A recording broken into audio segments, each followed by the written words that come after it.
What is going on, Clippers fans? Welcome to Season 3, Episode 30 of Clips and Dip. The whole crew is back. I am Chuck Blockler, joined by William Updike and Adam Oslin. Thank you for hanging out with us today. We're going to be talking the duality of the Clippers' last back-to-back and maybe what it told us about the team, or if it just reiterated things we perhaps already knew. Some trade talk stuff. We're about 2 weeks away from when a decent chunk of guys can be traded. And then a short, quick preview of the 3 games to end the week. If you're listening to us, thank you for listening. If you're watching, thank you for watching. If you'd like to view us do this podcast, you can find us at youtube.com/@ClippersPodcast. Fellas, elephant in the room. Adam Oslin has a professional new setup. He's blowing us out of the water with professionalism. Adam, how you doing? I mean, I wish I had this set up in my apartment, but the truth is I've been too loud there, so I came into work to record at iHeart, and luckily the Clipper studio is typically not in use, so I got it right now. Can't imagine why. The man bringing Adam Oslin's podcasting down. Will, do you have any apartment situations like Adam's right now, or are you doing good as the Clippers just split this back-to-back? I'm doing great. I have my unit is pretty detached from stuff, so I can be as loud as I want over here. And frequently am. No, I'm doing good. This was a rough. I mean, this was a rough loss, but an expected one. I think there was definitely going to be a game that there will likely be more than one game where the Clippers get their teeth kicked in, and that's just what it is, and it's going to happen. At least it's to a team that's on the level of Boston. It's not happening to the Mavericks or something, which would feel a lot worse. And yes, that is shots fired. True. Yeah. And yeah, I just complete a little 5K in the rain, so I'm feeling good. This guy, damn. I'm drinking a peanut butter stout. You guys I had to pour myself a healthy glass of wine afterwards. For the recovery. Adam knows what I'm talking about. I like what you said about kind of being an expected loss. They smoked the 76ers, who are very bad right now. Adam, were you surprised? I mean, the avalanche in the second quarter was incredible from the Celtics, but were you surprised that the Clippers lost this game, even kind of in the fashion they did? This is no knock on the Clippers. It's just that Celtics team is. No, I said you got to hold them to 15 threes or less heading in, and they had 16 at the half. Ooh. And that's what happens when you run into a team this good that takes 50 threes per game. If they get hot, you have no chance against them. Unless you're Golden State with KD, I don't know who's beating that team last night because they spread you out. And therefore, if you try to run them off the line, they have a free ride to the basket for an easy 2. There's just no way to beat a team like the Boston Celtics when they're running like that. It's funny because the Clippers, they played the exact same defense in the first quarter they played in the second quarter. In the first quarter, Boston started 1 for 11 from 3. The second quarter, they started 9 for 11. So it kind of tells you that a lot of this is out of your control. Like when a team is that hot from the outside, there's not much you can do. So take solace in that, I guess. And it wasn't Dallas Mavericks. So yeah, the contested shots were crazy. I saw you posted a screenshot of it on Twitter, just how many contested shots they hit just in the second quarter. And there were some defensive lapses. We saw a couple. There was some Pritchard threes where the bench reacted crazy. And they talked about kind of not being locked in. But again, second night of a back-to-back, they split the back-to-back, which I think expectation-wise for this Clippers team feels pretty good, especially without Norm Powell, who we did get some good news today. And this is kind of an aside, but this is kind of always my thing. It doesn't matter it really truly doesn't matter if you're the best defense in the NBA. The way the game is officiated, the way it's regulated, it's a heavily leaning offensive game. And I'm not saying that's wrong. It's more aesthetically pleasing to watch, but it does even if you were the absolute best defense in the NBA, you can't stop everything. It's just the way the game is played, and like I said, the way that it's officiated is really beyond your control, even if you are the best of the best defensively. Yeah, and I think the other thing too, the defensive rating didn't drop, right, Adam? You were tweeting about that. We're still fifth or sixth. Yeah, it was 5th heading into that game. It was 5th heading out of that game, which was a little bit surprising. I thought they might drop 2 spots, but it's getting to the point. They're almost a game 20. Things are starting to settle a little bit with some of these numbers. Yeah, I was looking at the best 2-man lineups because I wanted Kris Dunn and Derrick Jones Jr. have been I mean, more than advertised when they were brought on with the team so far. I think especially defensively, we knew they'd be good, but this is a pairing in 211 minutes, they're plus 61, which is good for a team that had a really kind of bad starting lineup plus minus wise for a while.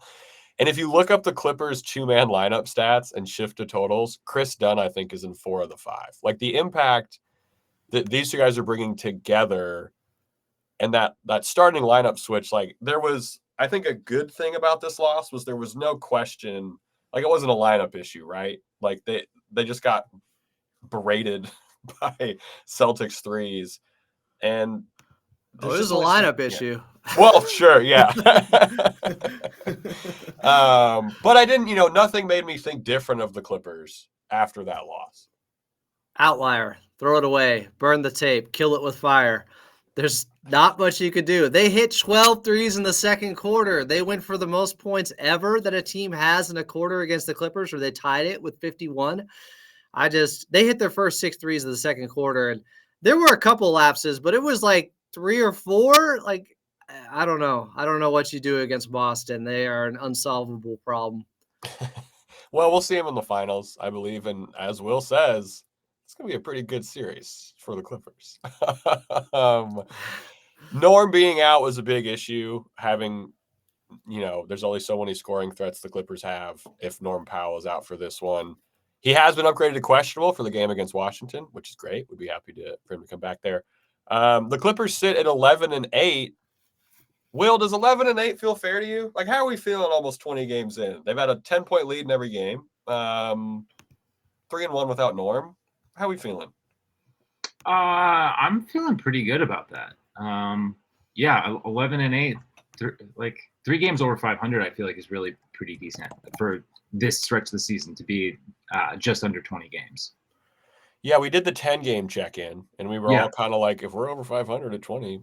But we're nearly a quarter of the way through the season, and I mean, like that's pretty reasonable. Trends have settled. Yeah, I mean, especially given no Kawhi and now no Norm Powell for an extended run.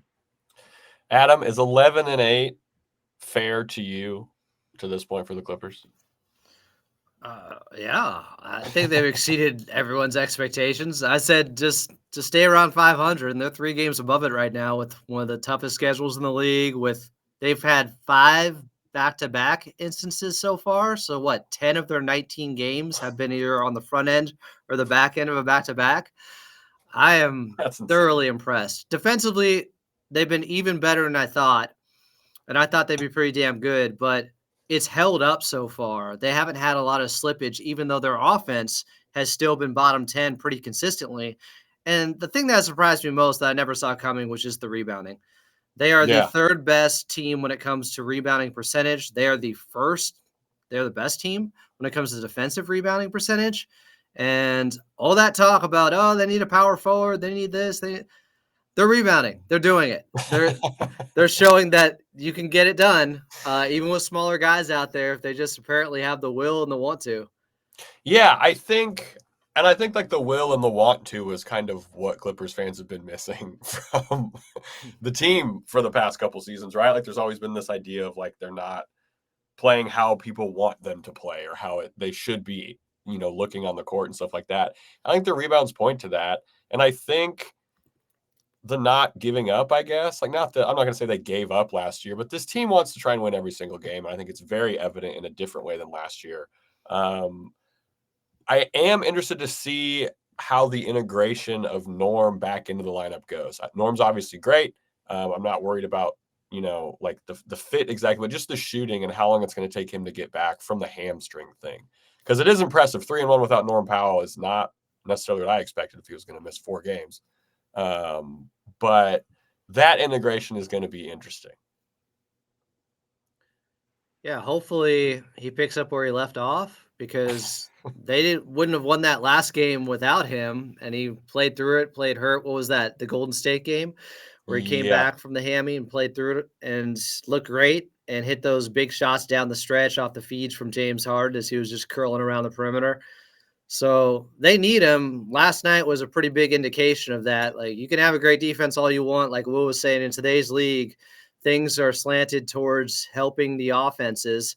And the 3-point shooting, and I just think there's more tough shot makers than there ever have been in the league. Like the shooting is so crazy compared to how it used to be.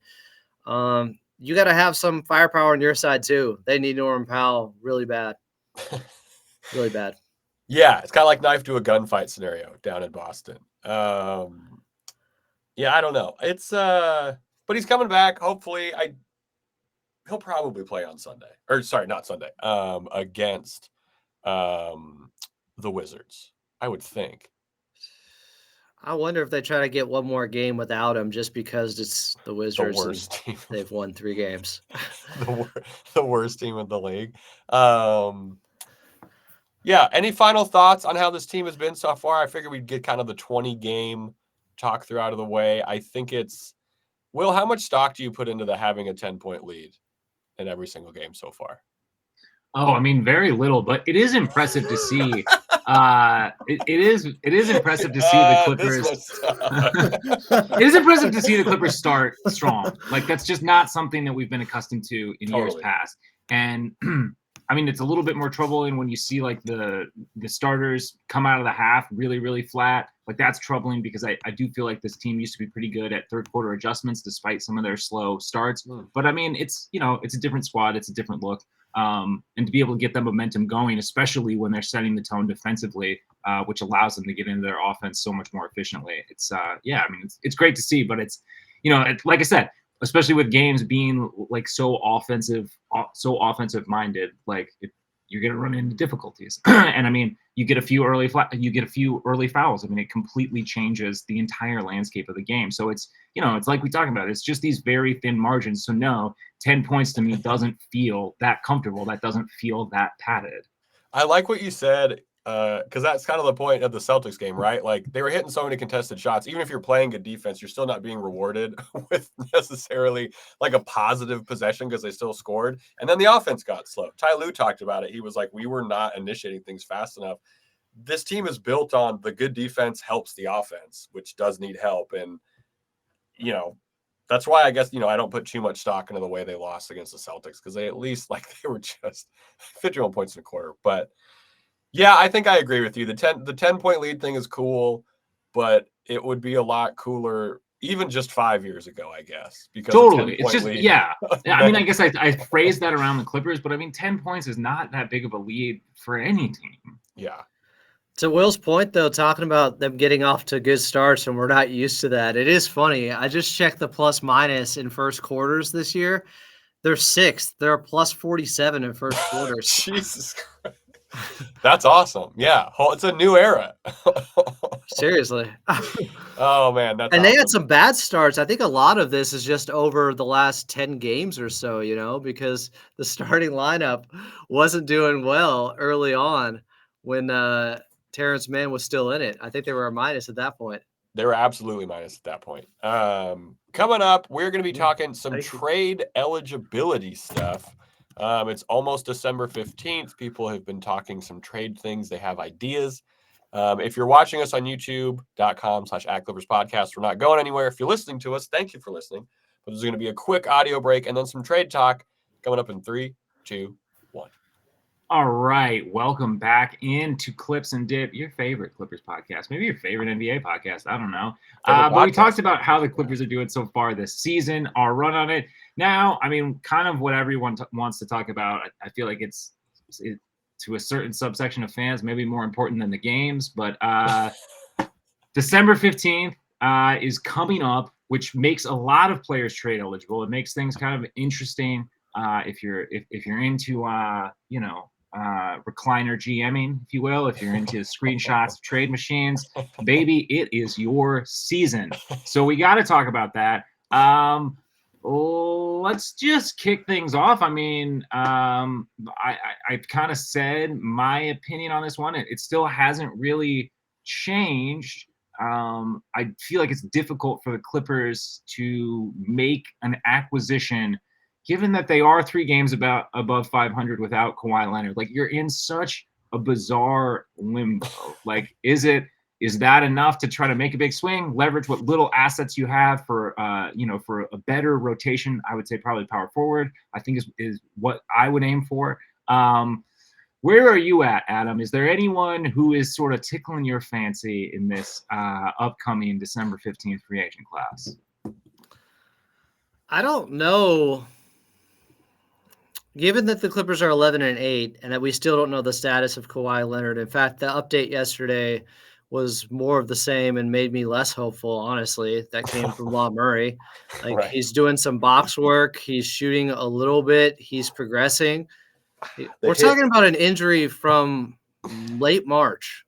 Like, late March, we're talking about this. And I would categorize this as a setback at this point. Like, I know it doesn't mean that he has re-injured anything or anything like that, Of but course. he's not playing yet, and we're almost 20 games in, and he's not playing tomorrow either, and he's not doing much basketball work.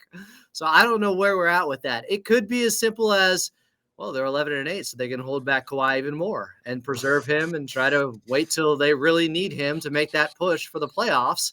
Yeah. And then getting him as healthy as possible for the biggest moments. So I understand if that's your logic, but I don't know. That was a little bit concerning hearing that stuff yesterday because we weren't sure about the shooting and what he meant, a week ago, Coach Luke talking about it. Yeah. And it just seems like he's not doing much. He's not participating in much, and it's about to be December here. So for me, maybe that means best case scenario, he's back in January. That's my guess. So I just don't know why you would make moves until you know where Kawhi Leonard is at. I can understand looking at a power forward. Look, if a good trade comes along and you don't have to give up much, Sure. or let's say, I don't know, you move Terrence Mann because you feel like you have a surplus of those guys now, and you have a position of need maybe with getting a big man who can shoot a little bit that can be playable in small ball lineups. That's interesting to me, but I'm just not giving up future assets. I'm not making any big swings to say, hey, we're going all in for this season until I know more about Kawhi. Yeah, the big swing seems very much off the table for the Clippers. Like, there's only really Terrence Mann feels like the only guy who is, and I'm not using this term in any kind of mean way or anything like that. You look at the roster, you said there's kind of a glut of these guys who kind of maybe do a similar thing as Terrence Mann. He's the only guy that seems like that would be moved right now from this team. If a trade were to happen, that would be the most logical person I can see. The Clippers, here's who can be traded after December 15th on the Clippers. And I don't think any of these guys are being traded. James Harden, Derrick Jones Jr., Nicola Batum, Kris Dunn, Kevin Porter Jr., and Mo Bamba. None of those guys are going anywhere for the Clippers, I don't think. Maybe Mo Bamba, but I don't know. You're not getting anything for him. So the weird limbo is a perfect way to put it. This team is maximizing a lot of its pieces right now, right? Like, we're getting that thing where everyone's kind of playing plus 15% except for Terrence. Well, I mean, that's kind of the double-edged sword of outperforming, right? Like, you're doing so well that, like, even for some of these guys that you could sell on high value, it's kind of like, man, do you really want to get rid of Norm, though? Like, you're 3 games above 500. Like, you have, like, a 580 winning percentage without Kawhi Leonard. Like, I mean, you have to like, to me, that makes a team, like, you would really have to sweeten a deal to kind of make that go. We'll see how things look, closer to the All-Star break, but, like, it puts you in a very bizarre position. Like, yeah, plucky truly. Underdog where everyone is overplaying. It's like, well, they're not going to accept bad trades because we don't have. Because, I mean, if you would have told me coming into this season, it's going to be December, there's still no Kawhi update, so he's likely not playing until after the All-Star break. Like, I would say, I maybe try to scrounge together some assets because it's a little bit questionable what you're going to be able to do. But if you have, like, a 580 winning percentage and, like, things are looking all right, you're still sitting out of the play-in as of a quarter of the way through the season. It's like, well, I don't know, man. Like, are you really ready to, like, commit to, like, it could be more of a retool than a rebuild, but, like, are you really committed to the retool midway through the season? I mean, because at that point you're totally punting. You have to totally punt on the season. Yeah. I think if they're also, we've talked about this, but far behind the Houston Rockets, it is time to play the young guys. Because if you're already not holding on to that number 1 pick and you're going to have the 29th or the 30th pick from OKC due to the pick swap, then I'm probably thinking the best thing you can do now is at least develop the guys who are on your roster, like give them plenty of run. But yeah, I just don't see. I would stand pat right now outside of PJ Tucker, Bones Highland, Terrence Mann. I don't see anybody. You don't want to give up on Norman Powell right now because he is a fan favorite. You can say you're selling high or. Oh, they would be selling the value for Norman Powell right now for a basketball contract is the highest that it will ever be. Yeah, but I mean, it should still be pretty high around the trade deadline when they have more. Absolutely. Yeah, I'm not saying like an immediate trade, but like that's what I mean. Yeah. Like if they were to entertain a trade idea, they would never get more from Norman Powell than they would right now. And James Harden, I think, is going to be looked at around the trade deadline if they're below 500. He's on a 1-1 contract. Like, you have to think about it. Everybody has to be considered, but everyone's a suspect. Yeah. And I think people are still suspicious on how good this Clippers team is as we move forward here. So we'll see. That's a good call too. Like, is this team really a 3-game above 500 team, or because the defense I think is set for the most part. I think it's a very good defense. I have no problem thinking it's going to finish top 10 if the personnel stays the same like it is right now. But with the bottom offense, I mean, I would say 6th is a little suspect. Some things going in your favor. You have had a very difficult schedule thus far. Yeah. So like that, I mean, like that is a point for points against. I mean, this is still an older roster, and you are still one more like even brief injury away from like just from kind of being in the absolute garbage of teams. Like, if James Harden misses 4 games, what do those 4 games look like, man? Like, that is going to be some brutal basketball to watch. You have been sniping this episode. It's funny because you're not wrong though, dude. Like, I light all the candles. You know, I'm knocking on wood. Like, I'm not saying that anything is going to happen, but like, you know, people miss games. It doesn't even have to be a serious injury, and we've outside of Norman Powell, which even this stint is pretty short, like we've been pretty lucky, which is a little, that's part of the Clippers fan, a little worrisome. Things are going too good. They're a game and a half up on the 11th seed, the Minnesota Timberwolves. Yes, while they are only 3 games back of the number 1 seed, the 11th seed is even closer to them. Kissing it, borderline. Yeah, they're kissing it. And this Clippers team, it's still far too early in the season. I'm just not going all in, and I'm not doing something that's a lateral move unless I can improve in a different area. Like you talked about, they have a glut and a surplus of wings, and Terrence Mann might be seen as more expendable. Plus, he hasn't been playing that well. But does that help your trade value with him? No, it doesn't. So I don't know if you're getting this guy's playing bad. Do you want him? I know what people are going to be saying tomorrow. Get Kyle Kuzma. Like, that's already going to be happening. Yeah, I don't know. I don't see it. I don't think he plays. That contingent, though, has been very vocal for years now. Is that second place to Collins in terms of one of the most talked about Clippers trade guys? And then Jeremy Grant's bringing up the rear. Sure. But Miles Turner for the real sickos out there. I don't even know how they'd make an offer that's better than what half the league could make for Kyle Kuzma at least. Yeah, without adding someone like a Batum, but like the Wizards are trying to lose, so it's not like they want a guy who's going to play good basketball. Yeah, I mean, they want young assets and future draft equity. They want stuff that the Clippers don't have. Like that's why you're in a weird spot too. Is like what you have is not like what the teams are really looking for. You know, like, and even Norm Powell, it's like that's a guy that like is probably going to go to a contender or someone who's hoping to be like like vault themselves into playoff status. So a contender guy is the perfect description. Like what do they really, like what do they really have to offer you? Like if they have a lot of draft equity, you could probably get that, but you're not getting anything that's going to be a return on investment for this year. So that's why I was saying like it's an absolute, like you have to commit to absolutely punting on this year. How would you guys feel if they could get a late first round pick for Terrence Mann? Would you do a deal like that? Man, I'm going to be perfectly honest. My heart says no, but my brain absolutely says yeah. Like, it would suck. It would really suck to lose Terrence Mann the year after we give him a contract. He's been through so much stuff with this franchise. But I understand for a team because that's a move that you can do if you're not, bad at the trade deadline, right? Like, that's a move that it would still make sense long-term wise because they need picks. We can't talk about how they don't have any of this stuff. And then if it comes up for a guy who I love Terrence, I love him as the Clippers, but I could see them doing that trade. I gotta be honest, I'd have to give it a hearty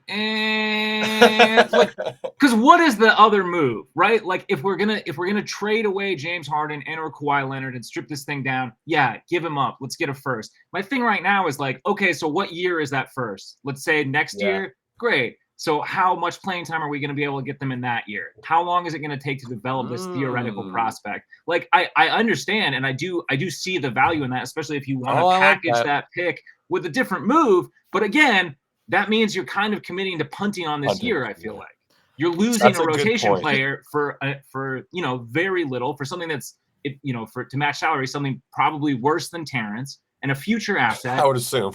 And then, like, again, the future asset is nice. Are you going to try to trade that before the draft? And then if so, like, you still got to send out something else of value. So I don't know. So it's kind of an for me. Like, I need to know more about the deal. Like, this isn't like I like the hypothetical, and it is a difficult decision, but like I need to know a little bit more. I need to know a little bit more about this deal.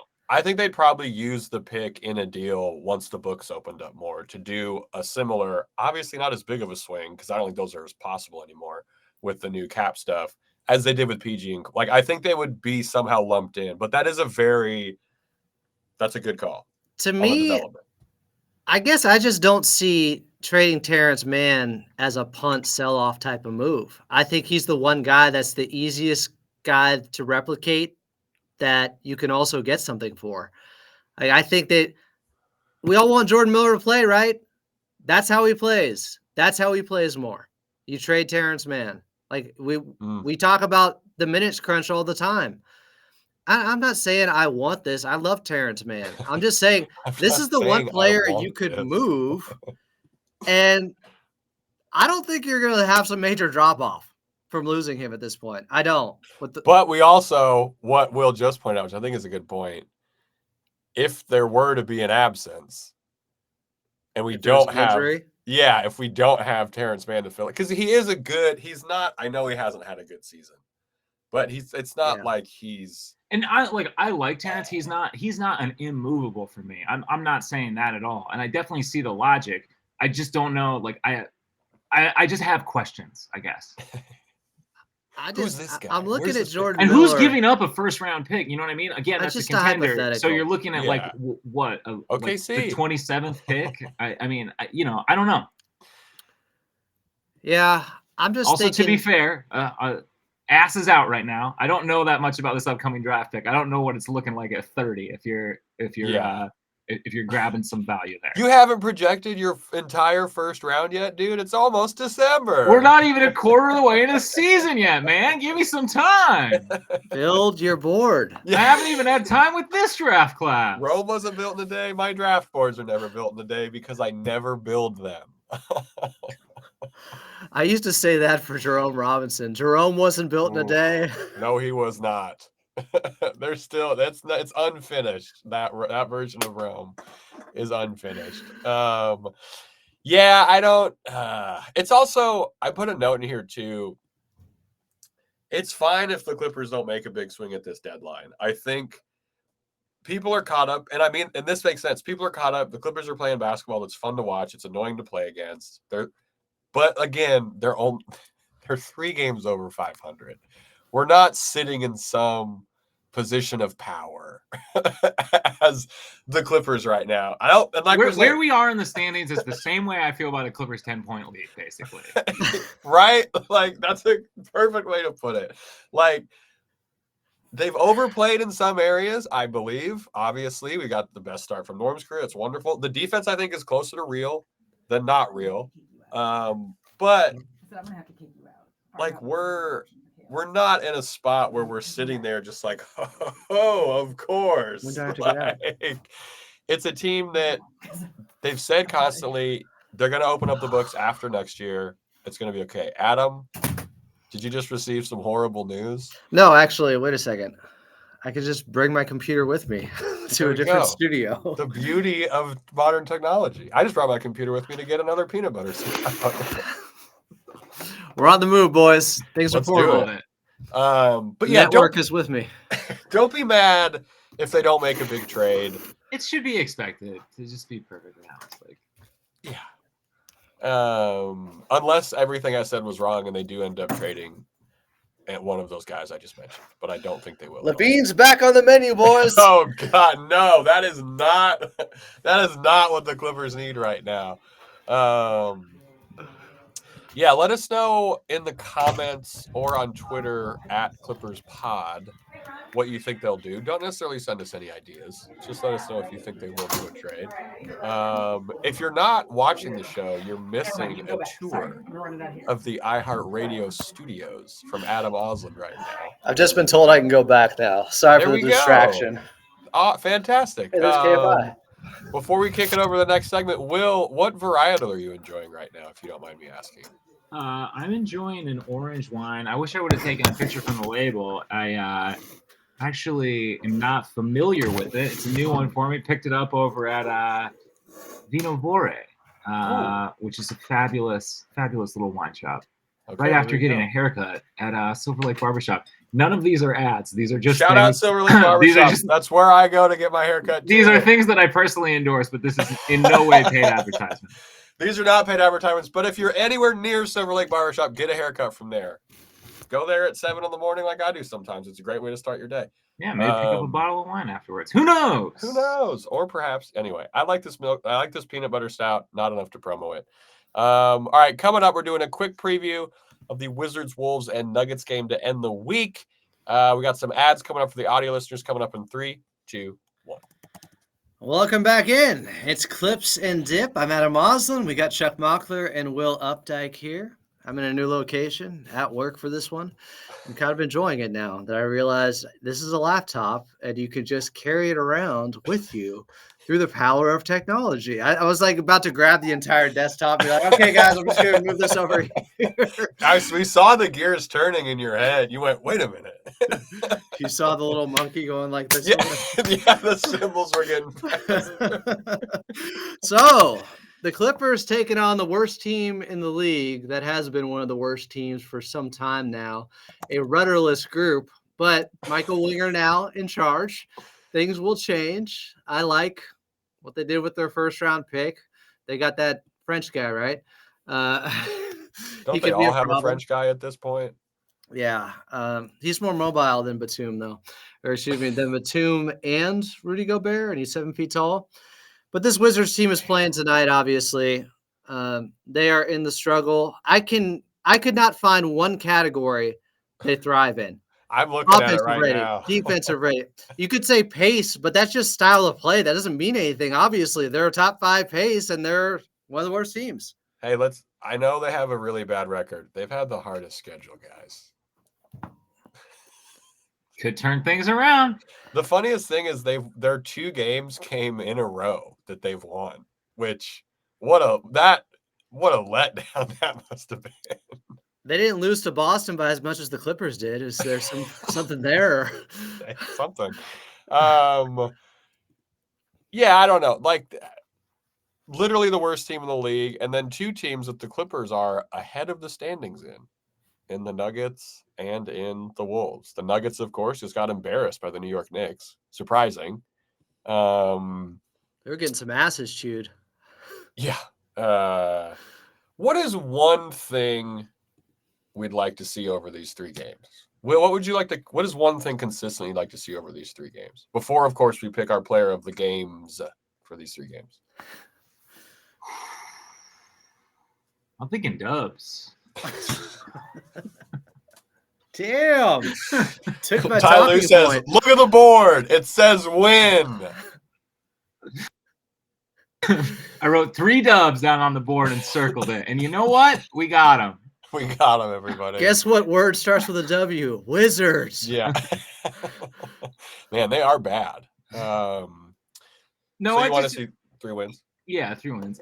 Continue good process. I'd like to see. I do feel like this team is doing a much better job of playing teams versus playing their records, which I feel like was like kind of a intrinsic issue in the 2 and 3 era. So I want to see them put away that Wizards game, hopefully comfortably, or as comfortably as this team can be. Get some in-game rest for some guys, and yeah, I'd like to see. I want to see Norm, I think, in these last 2. So that doesn't carry over for all 3, but Dub still does. Well, that's fair. Yeah, I like what you said about they've been playing the team, not the record. Like, even Bob was questionable for the game against the Wizards. Adam, I'm leaning kind of your way, thinking that maybe they hold Norm out for that game too. Even so, this is a Wizard. They should start this end of the week off with a win. Yeah, I just want to see them. I don't want to see their confidence shaken defensively because they gave up 22 threes. There was some good process out there. It's not on their defense completely. Yeah. In fact, if anything, I think it's more on their offense with what happened against Boston. They couldn't knock down enough shots to hang and to set their defense, which has been a constant issue with this team when they struggle. That is the biggest issue. So, I mean, hopefully their defense goes right back to where they were after this loss to the Boston Celtics. And they know they have the formula. They can be a top 5 defense. And, I thought they could be top 8 without Kawhi. Top 5 is impressive. So just get back to your same principles. It's working. Yeah. Continue the good defense. That, I don't, no team's going to shoot like the Celtics shot the other night. So they're going to be able to build on the good defensive possessions against a very bad Wizards team. Interested to see what happens against the Wolves and Nuggets to close this one out. There's no back-to-backs for these 3, which I was a little surprised by, just given how annoying the schedule has been for the Clippers. Yeah, work on the turnovers. They were good with that in the first half against the Celtics, and then it just kind of crumbled. I think because they just lost focus because they were getting buried by threes. And yeah, not an angry JVG. If JVG isn't angry, things are probably going well for the Clippers, defensive process-wise. I'd also like to see them. This could carry over from the Boston Celtics game, and I'd be happy about it. Feeding Big Zoo. Zoo was very good against the Celtics. Yeah, he killed it. They were playing him one-on-one. This is what happens. He can detonate on you. This is why he's been getting doubled so much. But Zoo has also been, the last couple of games, against Philly, against the Kings, his passing out of the short roll is getting better and better. And the only way for that to happen is for more double teams to come his way and him to learn through it and just progress in that area. But just play through Ivica Zubac more on the offensive end. I just want to see more of that as we move along. So that's a good segue into our player of the game for all 3 game picks. You cannot actually, how about this? When there's 3 games that we have to pick a player of the game for, I think you can should it be allowed to use one of the guys who the award is named after? No. All right. Adam, who are you picking other than Ivica Zubac to play well over these 3 games? All righty then. There's rules for a reason. That's why I asked. I will go with Kris Dunn because he hasn't been shooting the ball well recently. And I know he was due for some regression there, but he's also not this bad either. And he's been shooting, I think, under 30% the last, handful of games here. Want to see him get back to shooting much better from the outside. He is currently, this is worse than I thought. It's bad. 11, 12, 13, 14. He is 4 for his last 14 from the outside. He's 7 for his last 20 from the outside. He is 8 for his last 27 from the outside. That's the number I was looking for. So I want to see him knock down some threes. I know the defense is going to be there. I know he's going to do all the little things right. You mentioned how many of the good lineups include him in there when you're looking at lineup tools. Kris Dunn's my player to watch over all these 3 games. There we go. 3 games, Kris Dunn's hitting threes There again. you go. Will, your player of the game for these next 3 games?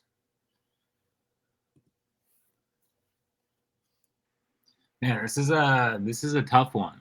I wanted to go wild and say maybe Kevin Porter Jr. could have 3 games with, let's call it 48% or better from the field. But I don't know if I don't know if I'm that brave. I don't know if I'm that daring. I mean, they would need that if Norm's not going to be there for at least one of them. He literally just had a 10-game stretch where he shot 47%. I said 48 or above that. All right. The answer was 48 or above. So who are you picking? Adam gambles and he tells his bookie, no, it was close enough. It was 47. The over was. I'm just saying, it's not that wild. He could do it over 3 games. Are you picking KPJ? Sure. You know what? Sure. Adam's now my bookie. I'm getting my legs broken after this pick for sure. I'm getting paid, baby. Everyone's bullying me into the KPJ pick. I think I'm going to go. I've been picking Derrick Jones Jr. a lot, and I think he's been proving me right a little bit because he has been very good. I'm going Amir Coffey. He has not been playing that well. Against the 76ers, he was fine. Against the Celtics, throw the tape out. I think it's going to be Amir Coffey. He's the kind of guy, rotation spot-wise, where it's needed to continue this kind of plus 25% ability streak that the Clippers are getting from guys.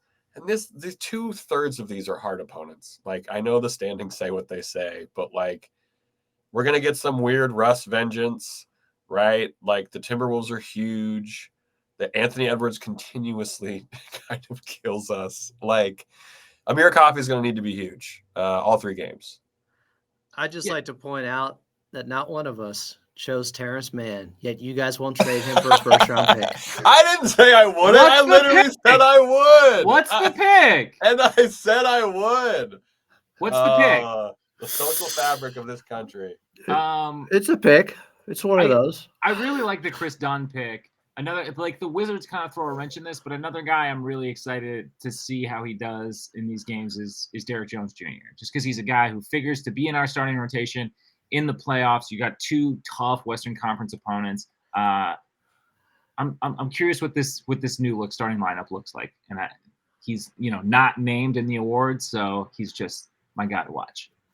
My guy to watch. That's entirely fair. That about wraps it up. Some games coming up for the Clippers, maybe some post-game lives. It's Thanksgiving week. We're all doing stuff. We might be a little I'm probably busy. chilling. All right. Well, Will's going to do the post-game live for you on Wednesday. Sounds like a lot of dubs. Yeah, it looks like Will's got to be on.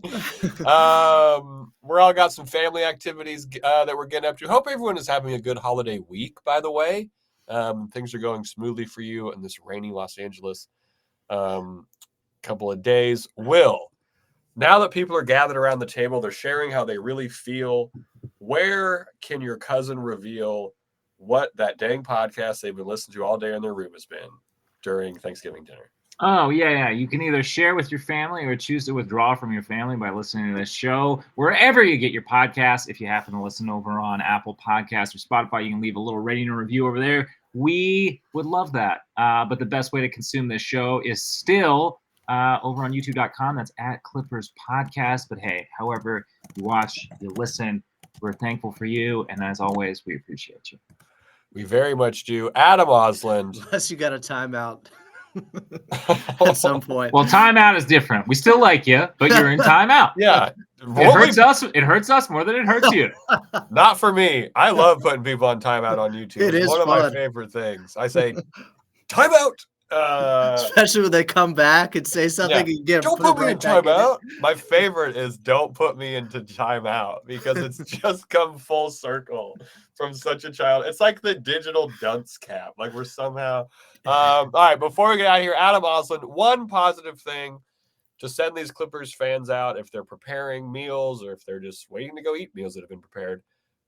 Give them one positive thing. Well, if you like green bean casserole, it's coming soon, like I do. That's my favorite side. But you're going to miss some at our Thanksgiving. This Clippers team They've exceeded my expectations defensively, far exceeded my expectations with their rebounding, and the camaraderie and the unity on this team has been special so far. They like each other. They like playing for one another. They are thankful for one another. They are doing everything that they talked about so far in training camp for the first time coming out of training camp and actually exercising and executing everything they talked about. It's just impressive. I'm really impressed with this squad. I love this team. Adam Oslin, impressed with this squad, loves this Now trade team. Terrence Mann. Yeah, now trade I'm Terrence kidding. Mann. We'll be back with y'all at some point, probably closer to next week. Hope everyone has a good break. Again, thank you so much for listening. And as always, let's go Clips. Fireworks. Yes.